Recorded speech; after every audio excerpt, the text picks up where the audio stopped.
just got back from a walk. It's getting hot again.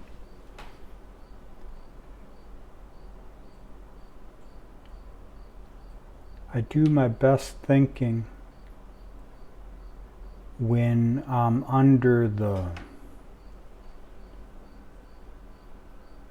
pressure of the elements. When I was young, I used to run everywhere I went. I would run as fast as I could, as long as I could a lot of times, to get to wherever I was going. And then when I'd get tired, I'd walk, and all the tension was released. I could breathe. My mind was clear.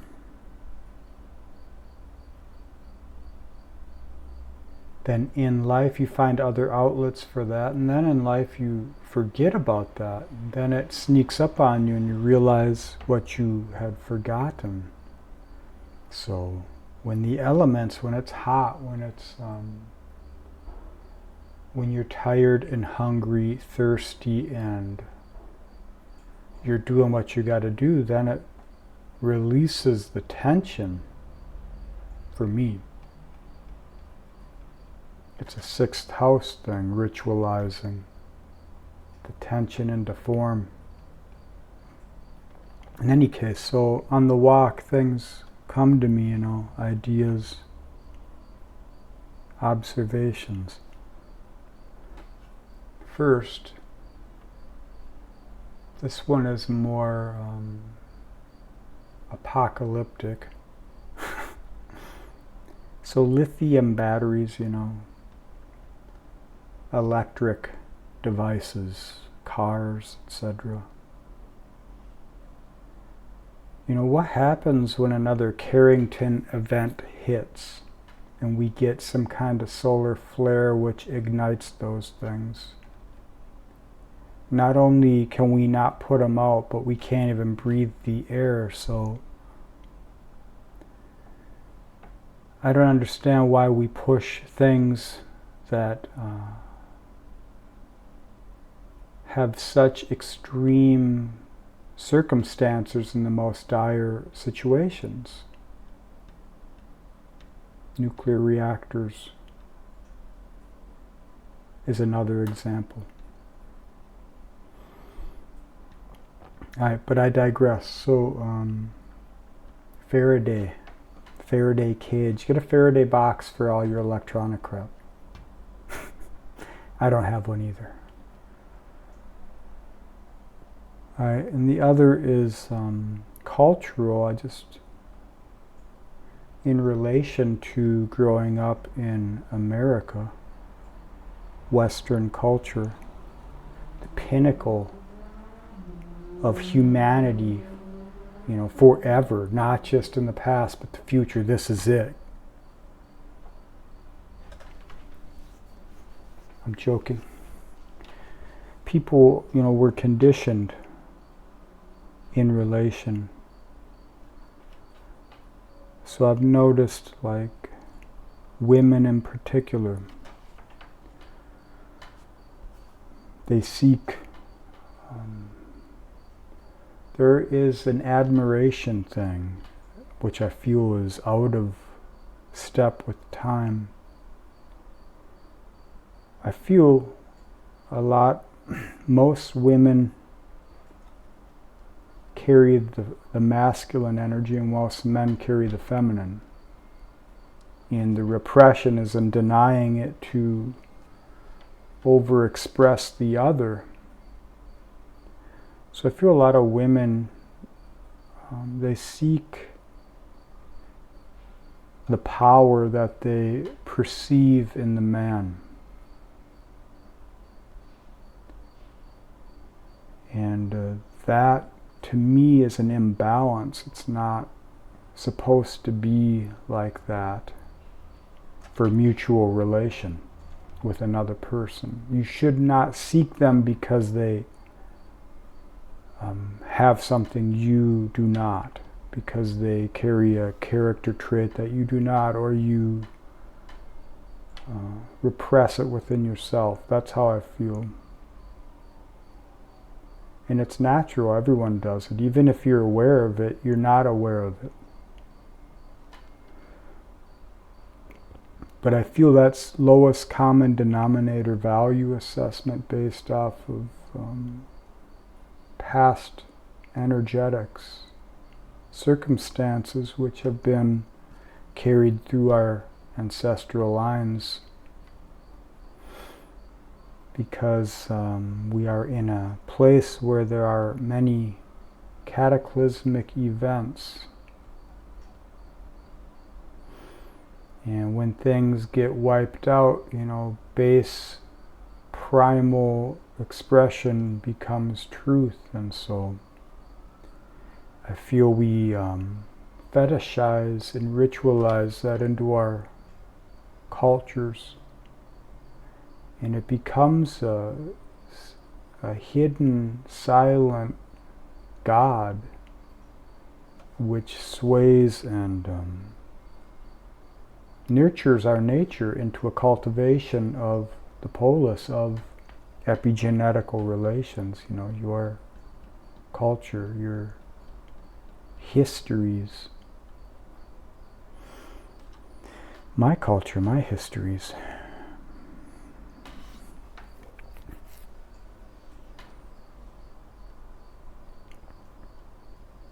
So we're in this black moon Lilith energy trying to balance out the repressions, the denials, the taboos, the occult, the sacred. We're trying to figure out the sacred from the profane. And the profane is the gatekeeper to the unknown.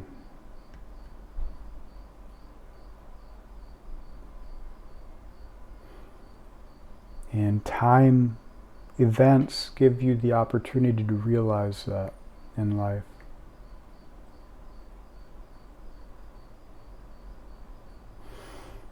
Alright, so with all that said, getting away from the static loop convictions, not so much like escaping where you're at or your circumstances or any of that, but getting into the felt presence of experience, like this walk, like being in the elements. Putting the tension to form so that the energy can flow. That, I feel, helps you realize true value in small things. So maybe right now might be a good time to realize that. With the Mercury retrograde energies going on. Mercury at 0, 55 minutes of Virgo right now. Why ain't this, where are we? There we go. Alright, so I'm speaking now, the sun right here conjunct the MC for my location. I'm channeling, I was just outside, the sun was beating on me, so now I'm speaking what I learned from it. Or realized, had the energy to hold. Right, so the moon just went into Sag. We're going to feel these elemental shifts more. Passionate energies, you know, could be rising now. And as Mercury here goes back into Leo,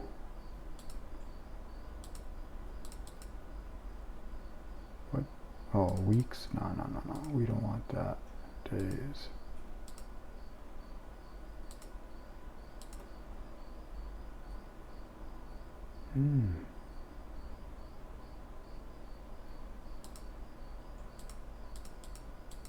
I'm just The details speak. The power is perception. Perception's language. You find the meaning through constructing relation. And you really find it if you can apply it. And you really know it if you can release it.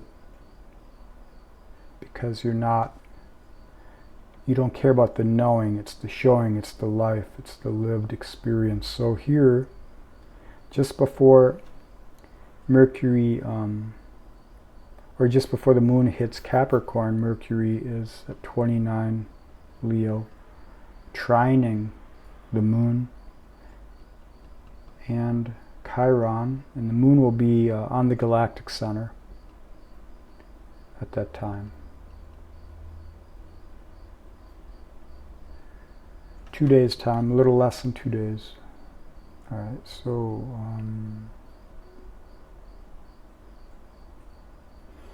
the teachers of the past, the passion of the past is your teacher. Where you burned for nothing and where you burned for everything, the results would set you on certain directories, paths in life. They are teaching you. It's where do you put the power, the fire, the passion in a way or in a creative outlet which can carry you. Sag is a mutable fire. It's roaming fire, you know. The elements, the purity of the refinement is something only you can feel here, because it's very sacred. It's so sacred it can only be known through your felt process, your felt presence of experience, this sensations of the work of your life, the blooming of your potentials, your creativity. And in ways in which you're not charging for, but you're allowing the world, reality, the other to inform, to hold that passion. And oftentimes we come to those realizations through 9 of Wands, 10 of Wands, getting burned out, you know. Learning our value through learning, we're putting it in the wrong places. We're burning the wrong things.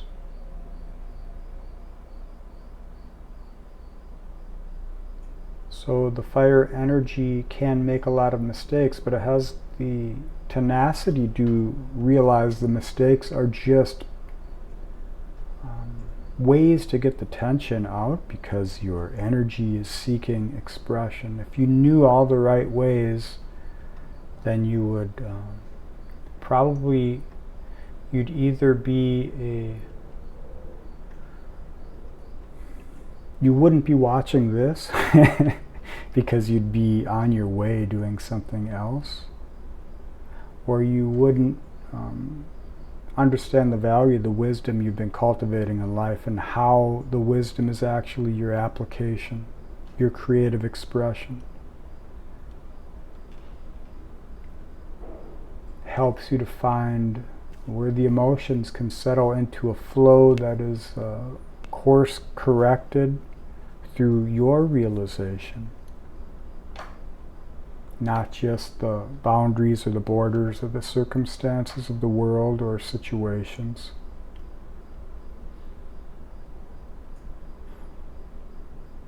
Right, so we have Pluto opposing, you know, Mercury here, or not opposing, in the transformative quincunx with Mercury at this time as well.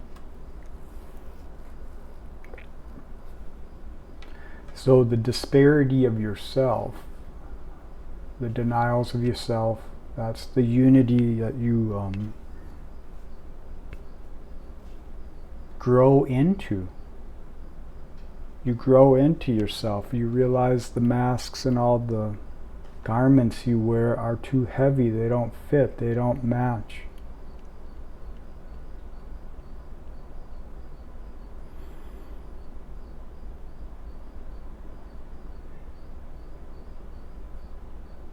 You also realize that the perceived loss or the real loss, is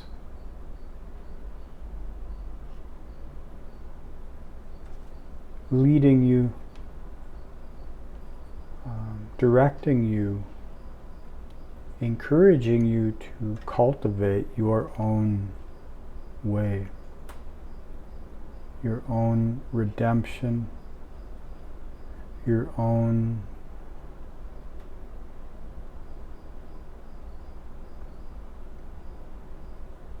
sense of what can be sacred in life.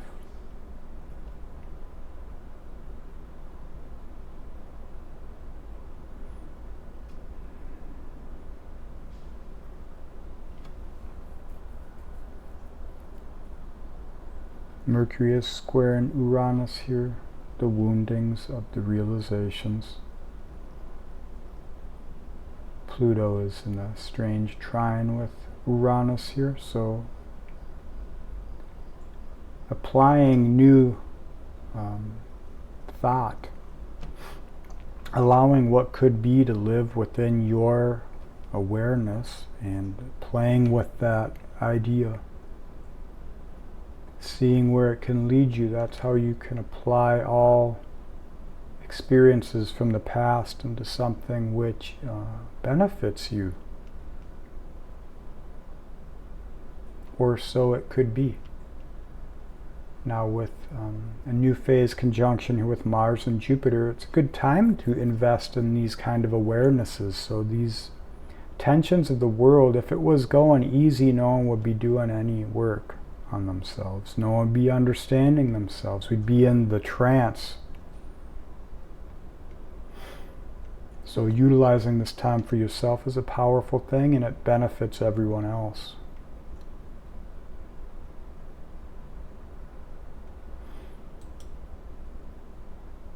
Alright, that's all I wanted to say. So thanks for watching, listening, and being.